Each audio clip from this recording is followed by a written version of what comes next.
السلام علیکم ورحمۃ اللہ تعالی وبرکاتہ۔ الحمد للہ رب العالمین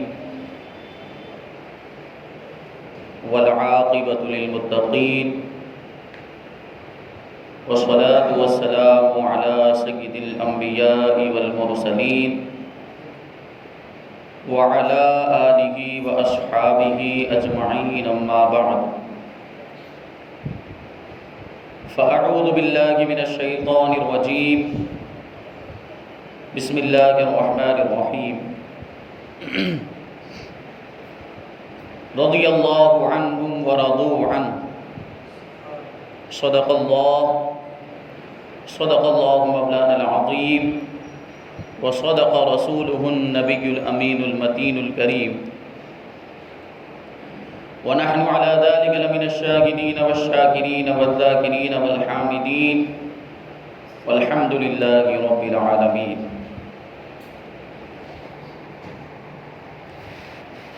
آئیے ہم اور آپ سب سے پہلے حضور سرور کائنات، فخر موجودات، باعث تخلیق کائنات، احمد مجتبی محمد مصطفیٰ صلی اللہ علیہ وسلم کی بارگاہ بےکس پناہ میں جھوم کر درود و سلام کا نذرانہ عقیدت پیش کریں اور پڑھیں، اللہم صلی علی سیدنا و مولانا محمد معدن الجود والکرم وآلہ الکرام وابنہ الکریم وبارک وسلم صلاۃ و سلاما علیک یا رسول اللہ صلی اللہ تعالی علیہ وسلم۔ عزیزان ملت اسلامیہ، آج انشاءاللہ تبارک و تعالی ہم خلیفہ سوم، امیر المؤمنین، ذو النورین حضرت عثمان غنی رضی اللہ تعالی عنہ کی بارگاہ میں خراج عقیدت پیش کرنے کی سعادت حاصل کریں گے۔ اللہ تبارک و تعالی ہماری اس محفل کو اپنی بارگاہ میں قبول فرمائے اور اس محفل کو ہمارے لیے آخرت میں ذریعہ نجات بنائے۔ حضرت عثمان غنی رضی اللہ تعالیٰ عنہ یہ ہجرت سے 47 سال پہلے مکہ مکرمہ کے اندر پیدا ہوئے، اور طبیعت میں پہلے ہی سے سادگی اور پہلے ہی سے ایک شائستگی تھی۔ اسی وجہ سے جب اللہ کے رسول صلی اللہ علیہ وسلم نے اعلان نبوت فرمایا تو جو لوگ سابقین اولین میں تھے انہی میں حضرت عثمان غنی رضی اللہ تعالیٰ عنہ بھی شامل ہو گئے اور ابتدائی اسلام ہی میں اسلام کے دامن سے وابستہ ہو گئے۔ حضرت عثمان غنی رضی اللہ تعالیٰ عنہ اللہ تبارک و تعالیٰ نے بڑا مقام و مرتبہ اور بڑی شان و شوکت عطا فرمائی۔ خلفائے راشدین میں بھی ہیں، عشرہ مبشرہ میں بھی آپ کا شمار ہوتا ہے، اور اللہ کے رسول صلی اللہ علیہ وسلم نے کئی مرتبہ آپ کو آپ کی زندگی میں جنت کی بشارت عطا فرمائی۔ اور حضرت عثمان غنی رضی اللہ تعالیٰ عنہ کی شان دیکھیں، اللہ تبارک و تعالیٰ نے کیسا مستجاب الدعوات آپ کو بنایا تھا۔ آپ جو دعا کرتے تھے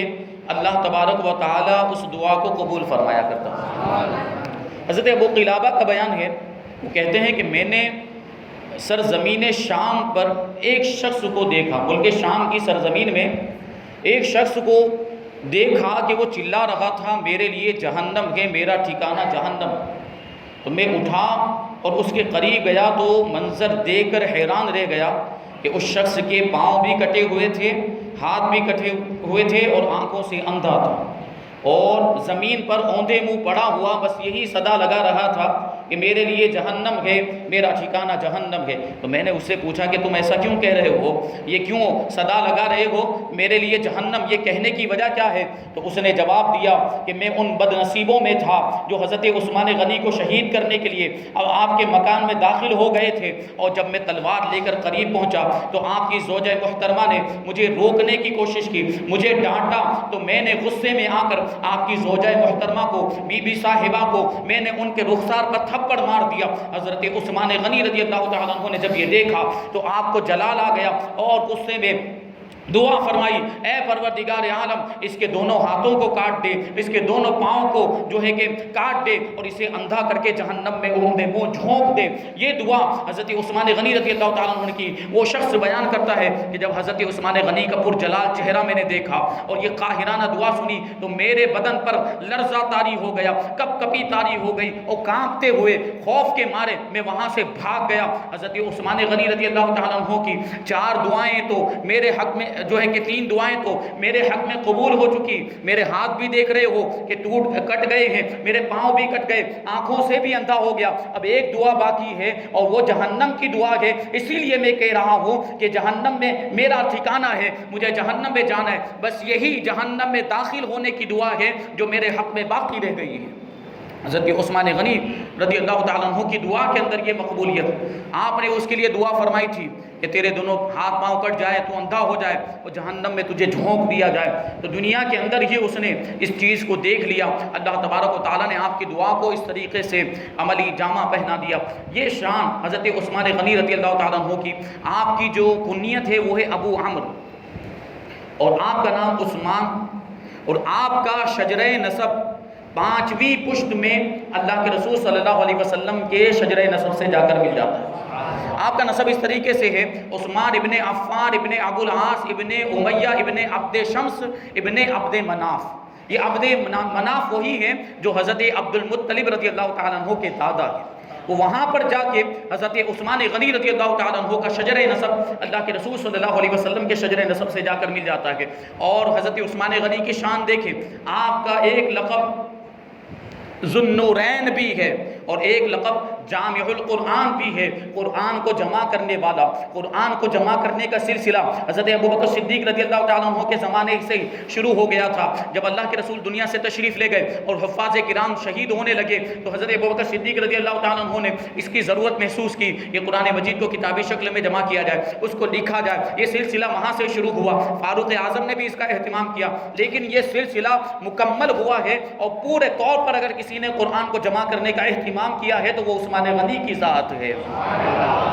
اور آپ نے قرآن مجید کو کتابی شکل میں جمع کیا، اس کے کئی نسخے تیار کیے اور دنیا کے مختلف علاقوں کے اندر وہ نسخے بھیجے ہیں، اور آج جو ہمارے سامنے قرآن مجید موجود ہے یہ وہ رسم عثمانی ہے۔ حضرت عثمان غنی کے زمانے میں جس طریقے سے قرآن لکھا گیا، اس وقت نقطے نہیں تھے، زیر و زبر نہیں تھے، لیکن عین کیسے لکھا جائے، کون سا لفظ الف سے لکھا جائے، کون سا لفظ بغیر الف کے لکھا جائے، یہ حضرت عثمان غنی رضی اللہ تعالیٰ عنہ کے دور میں جس طریقے سے لکھا گیا تھا اسی طریقے سے آج لکھا ہوا موجود۔ تبدیلیاں آئی ہیں، زبر زیر لگے ہیں اور نقطے وغیرہ لگے ہیں، لیکن جو اصل جو رسم الخط ہے وہ رسم عثمانی ہے، اور رسم عثمانی کی رعایت واجب ہے۔ یعنی جس طریقے سے حضرت عثمان غنی کے دور میں لکھا گیا، قرآن مجید کو اگر لکھنے کی ضرورت پیش آ جائے تو اسی طریقے سے لکھنا واجب ہے۔ اور سب سے پہلے حضرت عثمان غنی رضی اللہ تعالیٰ عنہ ہی نے قرآن مجید کو مصحف کا نام دیا، اور یہ شان اسی وجہ سے آپ کو جامع القرآن کہا جاتا ہے۔ اور دوسرا جو لقب ہے وہ ہے ذو النورین، 2 نور والا۔ اس کی بنیادی وجہ یہ ہے کہ اللہ کے رسول صلی اللہ علیہ وسلم کی 2 صاحبزادیاں یکے بعد دیگر آپ کے نکاح میں آئیں۔ پہلے آپ کا نکاح حضرت رقیہ رضی اللہ تعالیٰ عنہا سے ہوا تھا، لیکن ان کا انتقال ہو گیا جنگ بدر کے موقع پر۔ اللہ کے رسول صلی اللہ علیہ وسلم تشریف لے جا رہے تھے صحابہ کرام کے ساتھ، اس وقت حضرت رقیہ کی طبیعت خراب تھی، تو اللہ کے رسول صلی اللہ علیہ وسلم نے عثمان سے ارشاد فرمایا کہ تم یہیں پر ٹھہر جاؤ اور رقیہ کی تیمارداری کرو۔ اور جب جنگ بدر میں اللہ تبارک و تعالیٰ نے مسلمانوں کو فتح عطا فرمائی اور ادھر پیغام لے کر آنے والا فتح کا پیغام لے کر مدینہ منورہ میں آیا، اور ادھر حضرت رقیہ کا انتقال ہو چکا تھا اور ان کو دفن کرنے کا انتظام کیا جا رہا تھا۔ حضرت رقیہ رضی اللہ تعالیٰ عنہ کا انتقال ہو گیا تو حضرت عثمان غنی رضی اللہ تعالیٰ عنہ خوب روئے، بہت زیادہ آپ نے جو ہے کہ آنسو بہائے۔ اللہ کے رسول صلی اللہ علیہ وسلم کو جب پتہ چلا تو آپ سے پوچھا کہ عثمان روتے کیوں ہو؟ تو حضرت عثمان نے جواب دیا، یا رسول اللہ، آج میں آپ کی دامادی سے محروم ہو گیا، آج میں آپ کی دامادی سے محروم ہو گیا کیونکہ حضرت رقیہ کا انتقال ہو گیا۔ تو اللہ کے رسول صلی اللہ علیہ وسلم نے ارشاد فرمایا کہ ہم اپنی دوسری صاحبزادی حضرت ام کلثوم کا تم سے نکاح کر دیتے ہیں، اس شرط پر کہ ان کا بھی وہی مہر ہوگا جو رقیہ کا مہر تھا، اور تم ان کے ساتھ بھی وہی سلوک کرو گے جو رقیہ کے ساتھ کیا کرتی تھی۔ اور پھر اتنا ہی نہیں، اللہ کے رسول نے یہاں تک ارشاد فرمایا کہ اے عثمان، اگر میری 10 بیٹیاں ہوتی تو یکے بعد دیگرے ساری بیٹیاں تمہارے نکاح میں دے دیتا۔ دو صاحبزادیاں اللہ کے رسول صلی اللہ علیہ وسلم کی آپ کے نکاح میں آئی، اور یہ جو فضیلت ہے یہ حضرت عثمان غنی رضی اللہ تعالیٰ عنہ کی فضیلت اور یہ خصوصیت پوری کائنات کے اندر کسی کو یہ خصوصیت نہیں ملی ہے، کیونکہ پوری کائنات میں حضرت آدم علیہ السلام سے لے کر حضور صلی اللہ علیہ وسلم تک کسی کے بھی نکاح میں کسی نبی کی 2 بیٹیاں نہیں آئی۔ اور پھر کس نبی کی 2 بیٹیاں جو سارے نبیوں کے سردار ہیں، جو سارے رسولوں کے سردار۔ اسی وجہ سے آپ کو ذو النورین کہا جاتا ہے، 2 نور والے۔ اس سے یہ بھی پتا چلتا ہے کہ اللہ کے رسول بھی نور ہیں اور آپ کی اولاد بھی نور ہے۔ اعلیٰ حضرت رضی اللہ تعالیٰ عنہ ارشاد فرماتے ہیں، نور کی سرکار سے پایا دوشالہ نور کا، نور کی سرکار سے پایا دوشالہ نور کا، ہو مبارک تم کو ذو النورین جوڑا نور کا۔ یہ شان حضرت عثمان غنی رضی اللہ تعالیٰ عنہ کی۔ اور حضرت عثمان غنی رضی اللہ تعالیٰ عنہ نے اپنی زندگی میں 2 مرتبہ جنت خریدی ہے اللہ کے رسول صلی اللہ علیہ وسلم کے دست اقدس سے۔ ایک مرتبہ جب بیر روما کو حضرت عثمان غنی رضی اللہ تعالیٰ عنہ خرید کر مسلمانوں کے لیے وقف کر دیا، اس کا واقعہ یوں پیش آیا تھا کہ جب مسلمان ہجرت کر کے مدینہ منورہ آ گئے تو مہاجرین کی تعداد زیادہ ہونے کی وجہ سے پانی کی کمی محسوس ہونے لگ گئی۔ اب یہاں پر ایک کنواں تھا بیر روما جو بنی غفار کے ایک شخص سے تعلق رکھتا تھا ایک روایت کے مطابق، اور اس کا معاملہ یہ تھا کہ وہ مفت میں پانی نہیں دیتا تھا، ایک مشکیزہ ایک مد کے بدلے میں دیتا تھا۔ ایک مد اس زمانے میں ایک پیمانہ ہوا کرتا جو تقریباً 800 گرام کا ہوتا، یعنی اس پیمانے کے اندر لوگ گیہوں لے کر جاتے، لوگ جو لے کر جاتے، لوگ کھجور لے کر جاتے، اس کے بدلے میں وہ ایک مشکیزہ پانی دیا کرتا تھا۔ اتنی تکلیف کا سامنا تھا، اتنی دشواریوں کا سامنا تھا، اللہ کے رسول صلی اللہ علیہ وسلم نے بنی غفار کے اس شخص کے سامنے پیشکش کی کہ اپنا یہ جو کنواں جنت کے کنویں کے بدلے میں ہمارے ہاتھ پر بیچ دو، اس کنویں کو بیچ دو اور اس کے بدلے میں جنت میں کنواں حاصل کر لو۔ لیکن وہ کم نصیب، وہ محرومی قسمت اس کی دیکھیں کہ وہ کیا کہتا ہے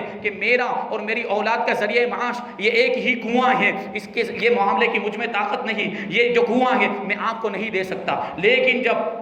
حضرت عثمان غنی رضی اللہ تعالیٰ عنہ کو پتا چلا کہ کنویں کی ضرورت ہے تو حضرت عثمان غنی رضی اللہ تعالیٰ عنہ نے 35,000 درہم دے کر اس کنویں کو خرید لیا اور مسلمانوں کے لیے وقف کر دیا۔ پھر اللہ کے رسول کی بارگاہ میں حاضر ہوئے اور آنے کے بعد عرض کرتے ہیں، یا رسول اللہ، اگر میں وہ کنواں خرید کر مسلمانوں پر صدقہ کر دوں تو کیا مجھے بھی جنت میں اس کے بدلے میں جنتی کنواں ملے گا، جنتی چشمہ ملے گا؟ تو اللہ کے رسول نے ارشاد فرمایا، ہاں کیوں نہیں عثمان، اگر تم خرید کر مسلمانوں کے لیے صدقہ کر دیتے ہو، مسلمانوں کے لیے وقف کر دیتے ہو تو تمہیں بھی جنت میں اس کے بدلے میں کنواں عطا کیا جائے گا۔ تو حضرت عثمان غنی عرض کرتے ہیں، یا رسول اللہ، میں نے وہ کنواں خرید کر مسلمانوں پر صدقہ کر دیا ہے۔ تو اللہ یہ دیکھیں، اس طریقے سے اللہ کے رسول کی بارگاہ سے آپ نے ایک مرتبہ جنت خریدی۔ یہ وہ کنواں بڑا مبارک کنواں ہے، اور اس کنویں سے اللہ کے رسول صلی اللہ علیہ وسلم نے بھی خود پانی نوش فرمایا۔ مسجد قبلتین جو مدینہ منورہ کے اندر مسجد قبلتین ہے، 2 قبلوں والی مسجد، اس کی شمالی جانب یہ کنواں موجود ہے اور بڑا ہی برکت والا کنواں ہے۔ اور اللہ کے رسول صلی اللہ علیہ وسلم ایک مرتبہ وہاں سے گزر رہے تھے تو آپ سے عرض کیا گیا، یا رسول اللہ، یہ وہی کنواں ہے جس کو عثمان نے خرید کر مسلمانوں کے لیے وقف کیا ہے۔ تو اللہ کے رسول صلی اللہ علیہ وسلم وہاں ٹھہر گئے اور فوراً دعا کے لیے ہاتھ اٹھائے اور عرض کرتے ہیں اللہ کی بارگاہ میں، اے مولا، عثمان کے لیے جنت لازم کر دے۔ پھر اللہ کے رسول صلی اللہ علیہ وسلم نے اس کا پانی منگایا، وہ پانی کو نوش فرمایا، اس پانی کو پیا اور ارشاد فرمایا، ان قریب اس علاقے میں بہت زیادہ چشمے ہوں گے، بہت زیادہ کنویں ہوں گے اور سب کے سب میٹھے ہوں گے، لیکن ان میں سب سے زیادہ میٹھا پانی اس کنویں کا ہوگا جو عثمان نے خرید کر صدقہ کیا ہے۔ حضرت مفتی احمد یار خان نعیمی بیان کرتے ہیں کہ اس کنویں کا پانی بہت ہی میٹھا، لذیذ، ہلکا اور زود ہضم ہے، جلدی ہضم ہونے والا یہ اس کنویں کا پانی۔ اور اس کنویں کو بیر روما بھی کہا جاتا ہے، بیر عثمان بھی کہا جاتا ہے، اور اسی کنویں کو بیر جنت بھی کہا جاتا ہے کہ اسی کنویں کو صدقہ کرنے کے بدلے میں حضرت عثمان کو جنت کی بشارت عطا کی گئی۔ تو یہ شان ہے حضرت عثمان غنی کی۔ اور دوسرا جو موقع تھا جب حضرت عثمان غنی رضی اللہ تعالیٰ عنہ نے جنت خریدی وہ جنگ تبوک کا موقع تھا۔ حضرت عبد الرحمن ابن خباب بیان کرتے ہیں کہ اللہ کے رسول صلی اللہ علیہ وسلم تشریف فرما تھے اور جنگ خندق کی تیاریاں جاری، غزوہ تبوک کی تیاریاں، جنگ تبوک کی تیاریاں جاری، اور اس وقت قحط سالی کا زمانہ اور افلاس اور غربت کا زمانہ تھا۔ مسلمانوں کے پاس جنگ کا ساز و سامان نہیں، جنگ کے لیے سواریاں نہیں، ہتھیار نہیں تھے۔ اللہ کے رسول صلی اللہ علیہ وسلم کھڑے ہوئے اور ارشاد فرمایا کون ہے جو جیش عسرت کو تیار کرے، جو جنگ کے لیے سامان مہیا کرے، جو مجاہدین کے لیے سواریاں مہیا کرے؟ تو حضرت عثمان غنی رضی اللہ تعالیٰ عنہ کھڑے ہو گئے اور عرض کرتے ہیں یا رسول اللہ سارے ساز و سامان کے ساتھ 100 اونٹ میرے ذمے ہیں۔ پھر آپ بیٹھ گئے۔ اللہ کے رسول صلی اللہ علیہ وسلم نے دوبارہ ترغیباً ارشاد فرمایا کہ کون ہے جو غزوہ تبوک کے لیے مجاہدین اسلام کی مدد کرے؟ تو پھر حضرت عثمان غنی کھڑے ہو گئے اور عرض کرتے ہیں یا رسول اللہ میں 200 اونٹ کی ذمہ داری لیتا ہوں سارے ساز و سامان کے ساتھ۔ پھر حضرت عثمان غنی بیٹھ گئے۔ اللہ کے رسول نے تیسری مرتبہ ترغیب دلائی تو تیسری مرتبہ بھی حضرت عثمان غنی کھڑے ہو گئے۔ عرض کرتے ہیں یا رسول اللہ اب کی مرتبہ 300 اونٹ میری طرف سے۔ یہ اس کا مطلب یہ نہیں کہ ٹوٹل 300 اونٹ، بلکہ پہلے والے 100 الگ، دوسری مرتبہ والے 100 الگ اور تیسری مرتبہ والے 300 الگ، ٹوٹل ملا کر 600 اونٹ کی ذمہ داری حضرت عثمان غنی رضی اللہ تعالیٰ عنہ نے اپنے ذمے پر لے لی۔ تو یہ تو اعلان تھا، حضرت عثمان غنی رضی اللہ تعالیٰ عنہ نے اعلان کیا تھا، لیکن جب دینے کی باری آئی، جب اللہ کے رسول کی بارگاہ میں یہ ساز و سامان پیش کرنے کی باری آئی تو حضرت عثمان غنی نے صرف 600 اونٹ نہیں بلکہ 950 اونٹ، 50 گھوڑے اور 1000 درہم اللہ کے رسول کی بارگاہ میں پیش کیے، اور اس کے بعد میں 10,000 درہم اللہ کے رسول کی بارگاہ میں پیش کیے۔ یہ سخاوت کا عالم حضرت عثمان غنی رضی اللہ تعالیٰ عنہ کا۔ اس وقت اللہ کے رسول صلی اللہ علیہ وسلم نے ارشاد فرمایا کہ آج کے بعد عثمان جو بھی عمل کرے اس کا کوئی مواخذہ نہیں ہوگا، اس کی کوئی پکڑ نہیں ہوگی، اس کے لیے جنت واجب ہو چکی ہے۔ اب اس کا یہ مطلب نہیں کہ اللہ کے رسول صلی اللہ علیہ وسلم نے حضرت عثمان کو گناہ کرنے کی اجازت دے دی، بلکہ اللہ کے رسول صلی اللہ علیہ وسلم نے منبر سے اتر کے عثمان غنی کے سینے پہ ہاتھ رکھ کے ارشاد فرمایا تھا کہ آج کے بعد عثمان جو بھی عمل کرے اس کا کوئی مواخذہ نہیں ہوگا۔ یہ سینے پہ ہاتھ رکھنے کی برکت تھی، اور یہ جملے کس کے تھے؟ اللہ کے رسول صلی اللہ علیہ وسلم کے تھے، اور اس کی برکت یہ تھی کہ اب عثمان سے گناہ ہو ہی نہیں سکتا ہے، اب عثمان گناہ کی طرف جائیں گے ہی نہیں۔ یہ معاملہ ہے اللہ کے رسول صلی اللہ علیہ وسلم کا ایسا تعلق حضرت عثمان غنی، اور یہ سخاوت دیکھیں آپ، حضرت عثمان غنی رضی اللہ تعالیٰ عنہ کی پوری زندگی اپنے مال کے ذریعے سے اسلام کی مدد کرتے رہے۔ عثمان غنی، آپ کو غنی کہا جاتا ہے، اللہ تبارک و تعالیٰ نے آپ کو بے شمار مال و دولت عطا فرمایا، اور اس مال و دولت کے ذریعے سے آپ نے اسلام کی بہت مدد کی ہے۔ جب حضرت فاروق اعظم رضی اللہ تعالیٰ عنہ کی خلافت کا دور آیا تو آپ کے عہد خلافت میں ایک مرتبہ مدینہ منورہ کے اندر قحط پڑ گیا، بارش بند ہو گئی، اور اس کی وجہ سے گیہوں ختم ہو گئے، اور گندم، جو فارسی میں گیہوں کو گندم کہا جاتا ہے، وہ گندم ختم ہو گئے۔ تو حضرت فاروق اعظم رضی اللہ تعالیٰ عنہ نے ارشاد فرمایا کہ جب تک عام آدمی گیہوں اور گھی نہیں کھا سکے گا وہاں تک میں بھی گیہوں اور گھی نہیں کھاؤں گا۔ یہ اس وقت کے بادشاہ کا معاملہ، فاروق اعظم رضی اللہ تعالیٰ عنہ، اور آج کے حاکم اور آج کے بادشاہوں کا معاملہ کیا ہوتا ہے؟ خود عیش کی زندگی گزارتے ہیں، خوب اچھی طریقے سے کھاتے پیتے ہیں، رعایا بھلے بھوکی مر جائے، لیکن بادشاہوں کے معاملات ایسے ہوا کرتے ہیں۔ لیکن یہ وہ کوئی معمولی بادشاہ نہیں تھے، یہ فاروق اعظم تھے۔ ارشاد فرماتے ہیں کہ جب تک عام آدمی کو گیہوں نہیں ملیں گے، جب تک عام آدمی گھی نہیں کھائے گا وہاں تک میں بھی گیہوں نہیں کھاؤں گا اور میں بھی گھی نہیں کھاؤں گا۔ آپ نے باہر بھیجا لوگوں کو کہ باہر سے گیہوں لایا جائے اور گیہوں کا انتظام کیا جائے، ادھر آپ نے لوگوں کو بھیج دیا، اور دوسری جانب حضرت عثمان غنی رضی اللہ تعالیٰ عنہ کا تجارتی سامان آیا، اس میں گیہوں سے لدے ہوئے اونٹ بھی تھے۔ جب حضرت فاروق اعظم رضی اللہ تعالیٰ عنہ کو پتا چلا کہ عثمان کا تجارتی سامان آیا ہے تو اپنے خاص غلام کو بھیجا اور بھیج کر کہا کہ اے عثمان، تمہارا جو تجارتی سامان آیا اور اس میں جو گیہوں ہے، اس میں جو گندم ہے، وہ بیت المال میں بیچ دو، اور جو بھی مناسب نفع ہو وہ نفع تم لے لینا، حضرت عثمان غنی رضی اللہ تعالیٰ عنہ نے جواب میں ارشاد فرمایا کہ یہ تو نفع کمانے کا موقع ہے، یہ تو نفع کمانے کا وقت ہے، میں کم نفع میں اپنا سامان نہیں بیچوں گا۔ حضرت فاروق اعظم رضی اللہ تعالیٰ عنہ نے جب یہ سنا تو آپ کو تعجب ہوا، لیکن پھر بھی آپ نے کہا ٹھیک ہے، 1 درہم کے بدلے میں 1/4 درہم لے لینا، یا 1 درہم کے بدلے میں نصف درہم یعنی آدھا درہم لے لینا۔ حضرت عثمان غنی کی بارگاہ میں جب یہ پیغام پہنچا تو حضرت عثمان نے پھر وہی جملہ ارشاد فرمایا کہ یہ تو نفع کمانے کا موسم ہے، اتنے کم نفع پر میں اپنا سامان نہیں بیچوں گا، میں ایک تاجر ہوں اور تاجر کی روش اختیار کروں گا۔ حضرت فاروق اعظم رضی اللہ تعالیٰ عنہ کو جب یہ بات پتہ چلی تو بڑا تعجب ہوا اور ارشاد فرمایا کیا یہ وہی عثمان ہے جو حضرت حضور صلی اللہ علیہ وسلم کے زمانے میں بڑی سخاوتیں کیا کرتے تھے اور ان کی سخاوت کے ڈنکے بجتے تھے، آج اتنا کنجوس ہو گیا ہے کہ اپنا نفع نکالنا چاہ رہا ہے اور جو ہے کہ موقع کا فائدہ اٹھانا چاہ رہا ہے۔ حضرت فاروق اعظم رضی اللہ تعالیٰ عنہ حضرت عثمان غنی کے پاس پہنچے اور پہنچنے کے بعد پورا جو ہے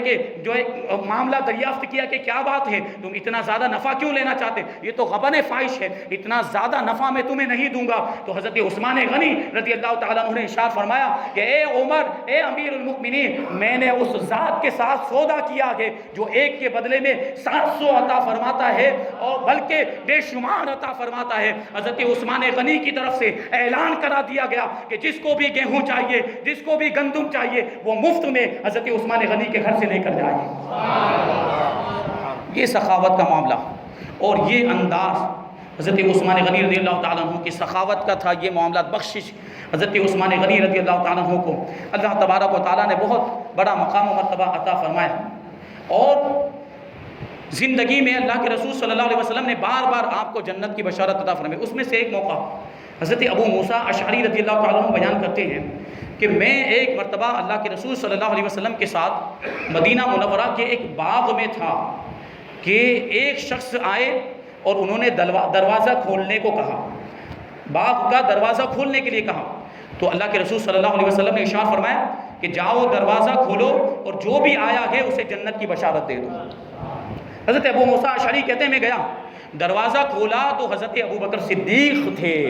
میں نے ان کو نبی کریم صلی اللہ علیہ وسلم کا ارشاد سنایا اور جنت کی بشارت سنائی تو حضرت ابوبکر صدیق رضی اللہ تعالیٰ عنہ نے اللہ کا شکر ادا کیا۔ پھر تھوڑی دیر کے بعد ایک دوسرے آدمی آئے اور انہوں نے دروازہ کھولنے کو کہا۔ اللہ کے رسول صلی اللہ علیہ وسلم نے ارشاد فرمایا جاؤ دروازہ کھولو اور جو بھی آئے ہیں ان کو جنت کی بشارت دے دو۔ میں گیا اور دروازہ کھولا تو عمر آئے ہوئے تھے، عمر کو میں نے اللہ کے رسول کا ارشاد سنایا اور جنت کی خوشخبری سنائی تو حضرت عمر نے بھی اللہ کا شکر ادا کیا۔ اب تھوڑی دیر کے بعد تیسرے آدمی آئے اور دروازہ کھولنے کو یہ کہا۔ اللہ کے رسول نے ارشاد فرمایا جاؤ ان کے لیے دروازہ کھولو اور مصیبت پر صبر کرنے کی وجہ سے انہیں جنت کی بشارت دے دو۔ جب میں نے دروازہ کھولا ہے تو وہ کوئی اور نہیں حضرت عثمان غنی تھے۔ میں نے ان کو جنت کی بشارت سنائی اور مصیبت پر صبر کرنے کے بدلے میں اللہ کے رسول صلی اللہ علیہ وسلم نے جو جنت کا مزدہ عطا فرمایا تھا وہ بھی سنایا۔ تو حضرت عثمان غنی نے بھی اللہ کا شکر ادا کیا اور کہا کہ اللہ بہت بڑا ہے، اللہ مددگار ہے۔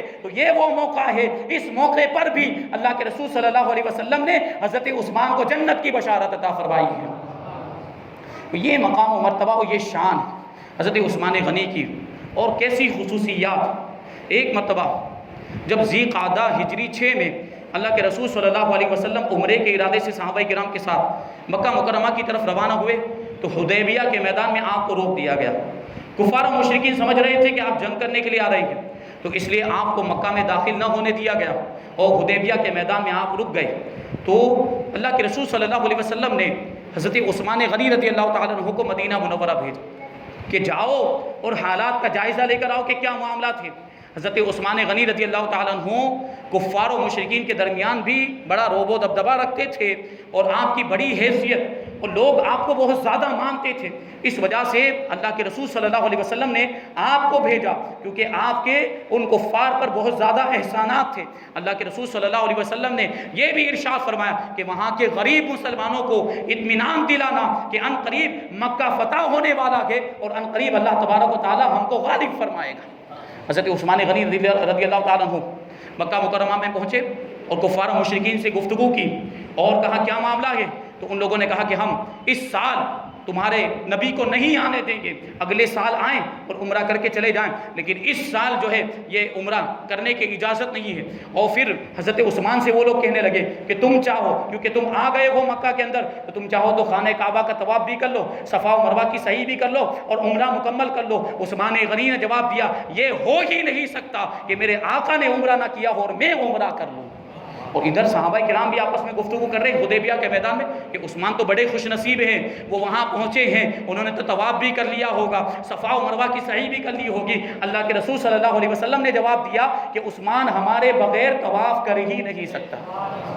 یہ انداز اور یہ تعلق دیکھیں، ایک دوسرے پر بھروسہ اور ایک دوسرے سے محبت ایسی تھی۔ اور حضرت عثمان بھی حضور کے بغیر طواف نہیں کرنا چاہتے اور حضور بھی جانتے تھے کہ عثمان ہمارے بغیر طواف کر ہی نہیں سکتا۔ پھر تھوڑی دیر کے بعد یہ خبر مشہور ہو گئی، جب حضرت عثمان کو واپس آنے میں بہت زیادہ ٹائم لگ گیا، تاخیر ہو گئی، تو یہ خبر مشہور ہو گئی کہ معاذ اللہ حضرت عثمان کو شہید کر دیا گیا۔ اب اللہ کے رسول صلی اللہ علیہ وسلم نے تمام صحابہ کرام کو جمع کیا اور اللہ کی راہ میں مرتے دم تک جہاد کرنے پر سب سے بیعت لی۔ اس بیعت کو بیعت رضوان کہا جاتا ہے، اور یہ جو بیعت ہوئی ہے یہ ببول کے درخت کے نیچے ہوئی، جس کو سمورا کہا جاتا ہے، یہ ایک کانٹے دار درخت ہوتا ہے۔ اسی بیعت کا ذکر اللہ تبارک و تعالیٰ نے قرآن مجید کے اندر کیا ہے، لقد رضی اللہ عن المؤمنین اذ یبایعونک تحت الشجرۃ فعلم ما فی قلوبہم فانزل السکینۃ علیہم واصابہم فتحا قریبا۔ بے شک اللہ تبارک و تعالیٰ ایمان والوں سے راضی ہو گیا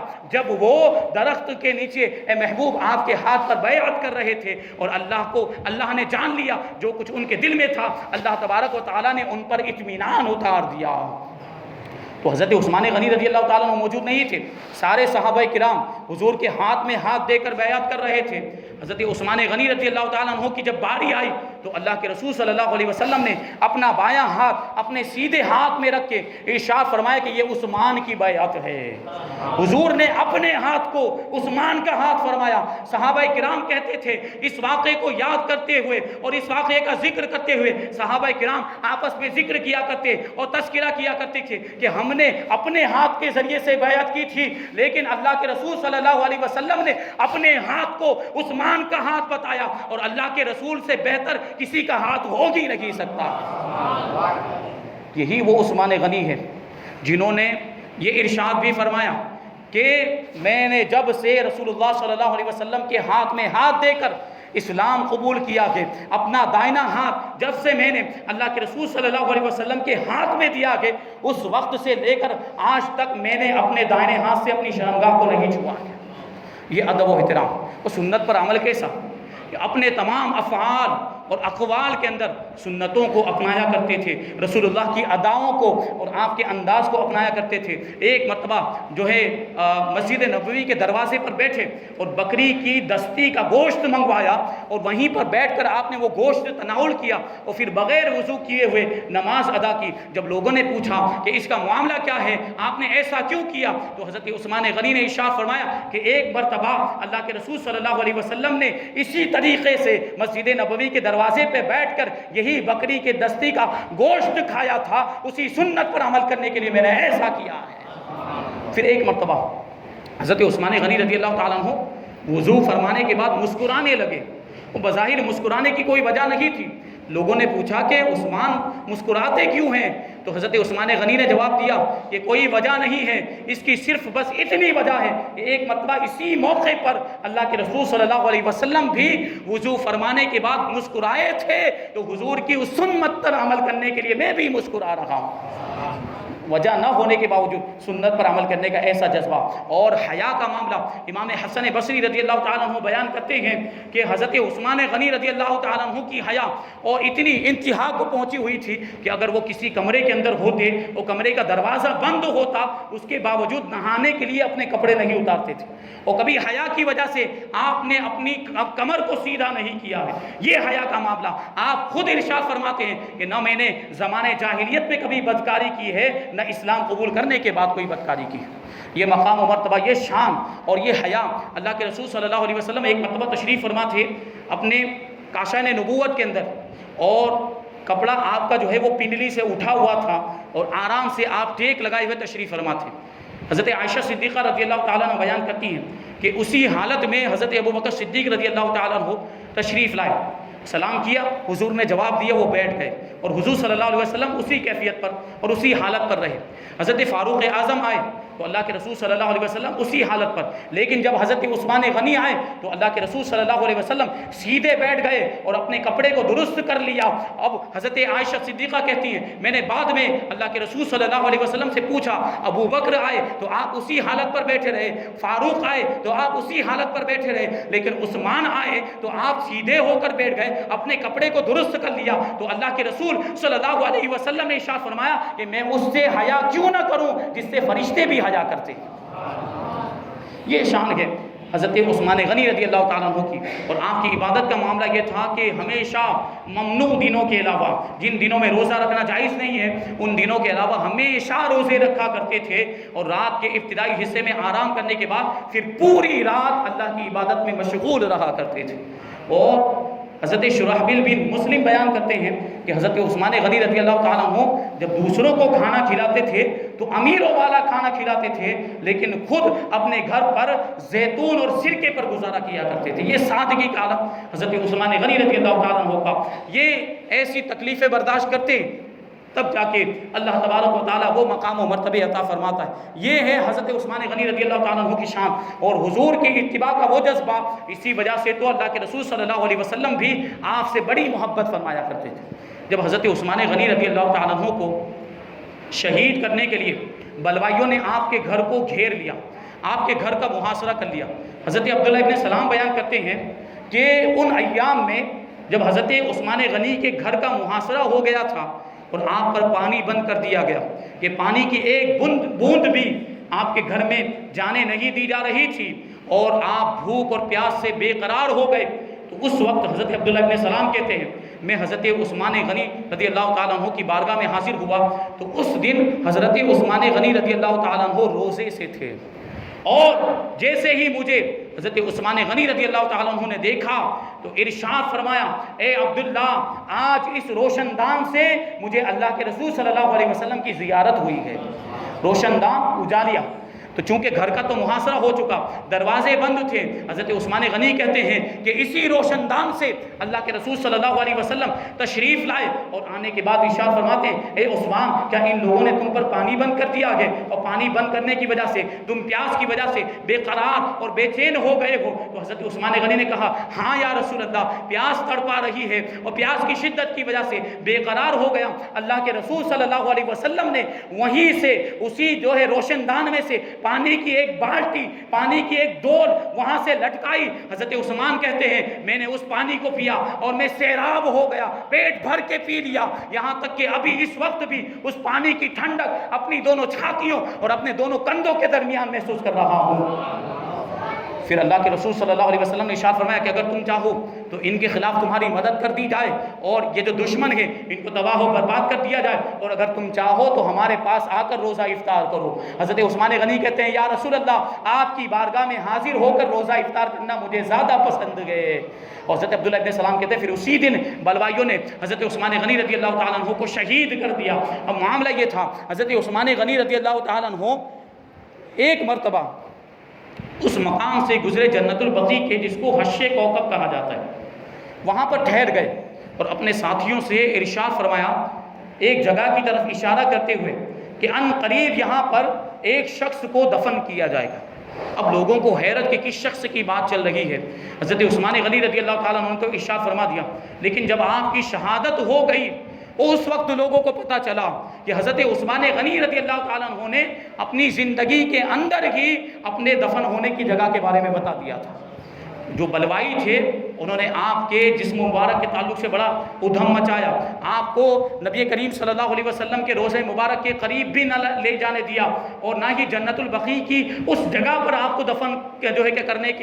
کرنے دیا گیا جہاں پر عام طور پر صحابہ کرام دفن تھے۔ اسی وجہ سے مجبور ہو کر جو آپ کے جانثار تھے، آپ کے چاہنے والے تھے، انہوں نے اسی جگہ پر دفن کر دیا جس کو حش کوکب کہا جاتا ہے۔ رات کے وقت آپ کے چاہنے والے، آپ کے جانثار آپ کے جسد خاکی کو لے کر اس جگہ پر پہنچے جس کے بارے میں حضرت عثمان غنی نے زندگی میں ہی نشاندہی کر دی تھی. وہاں پر آپ کو دفن کرنے کا انتظام کر رہے تھے. قبر کھودی جا رہی تھی کہ اچانک ایک قافلہ ایک طرف سے گھوڑے پر سوار ہو کر آتا ہوا نظر آیا. تو یہ جو سب لوگ تھے جو کفن دفن کا انتظام کر رہے تھے یہ خوف زدہ ہو گئے, یہ گھبرا گئے کہ کون آ رہے, کہیں دشمن نہ ہو اور ہمیں کچھ نقصان نہ پہنچا دے. وہ لوگ قریب آئے اور قریب آنے کے بعد کہنے لگے گھبرانے کی ضرورت نہیں ہے, ہم حضرت عثمان کے کفن دفن میں شریک ہونے کے لیے آئے ہیں. اور وہ بھی شریک ہو گئے, شامل ہو گئے, یہاں تک کہ حضرت عثمان غنی رضی اللہ تعالیٰ عنہ کو پورے طور پر ان کے کفن کا بھی انتظام ہو گیا اور ان کو دفن بھی. اور جب دفن سے فارغ ہو گئے تو وہ قافلہ بھی واپس چلا گیا. اور جب یہ جو حضرت عثمان کے ساتھی